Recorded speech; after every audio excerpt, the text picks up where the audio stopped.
6:52, time for the Way 31 Fastcast. The top stories we're following as you head out the door. Huntsville police are looking for a pair of women who they say shot into a home early Christmas morning. We brought you this story as breaking news. It happened on Wilkinson Drive off Meridian Street in North Huntsville.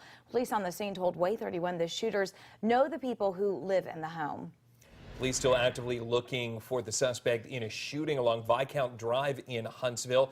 This one happened Christmas Eve. One man was sent to the hospital. He is expected to be okay. Workers at the Colbert County Jail told Way 31 they will release the mugshots of the two surviving suspects who lured a man to a house so they could rob him on Christmas Eve. Tuesday, Zachary Bratton and Madison Newsom were booked into the Colbert County Jail. Right now, drones are being used to look for survivors in remote parts of Indonesia affected by that killer tsunami that hit this weekend. The Krakatoa volcano continues to erupt, and it is suspected an earlier eruption triggered underwater landslides, which then caused the tsunami. 430 people confirmed dead, 150 others still missing. A 7-year-old girl died in Border Patrol custody just 2 weeks ago.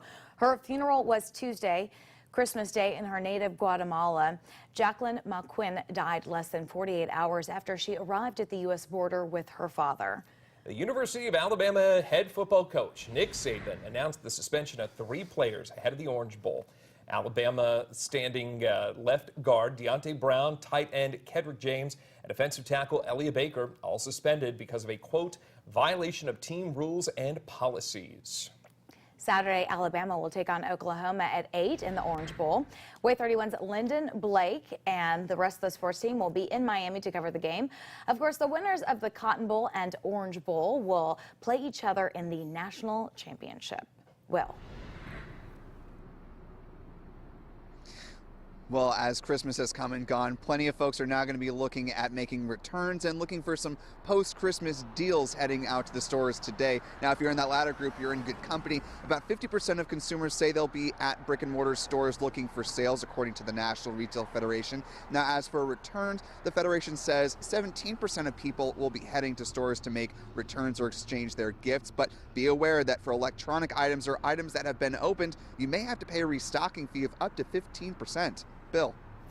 Happening today, the first day of a 4-month-long shutdown of a road in New Market, Madison County. Buddy Williamson Road between Mint Springs Road and Old Limestone Road is closing, so crews can construct a new bridge. Drivers will need to use Phillips Road as a detour. And now let's get another look at your morning traffic as you head out the door. Kate? No wrecks to report to you, no major slowdowns. We are looking pretty good on the roadways this morning. Now, tomorrow, not so much in the morning, but by tomorrow afternoon and evening, that could be a very different story. These are the weather risks that I'm monitoring for you, especially tomorrow afternoon, lasting through the evening commute. Slick roadways, hydroplaning, certainly a possibility with ponding on the roads from that heavy rain that moves in.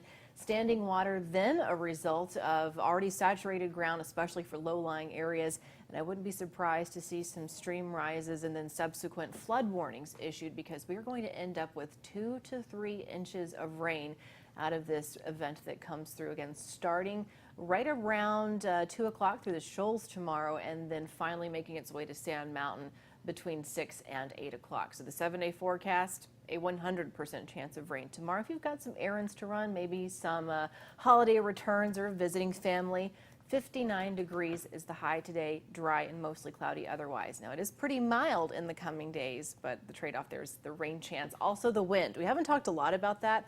We're going to see gusts up to 30 miles per hour, and you likely even hear the wind after midnight tonight, lasting through tomorrow. So definitely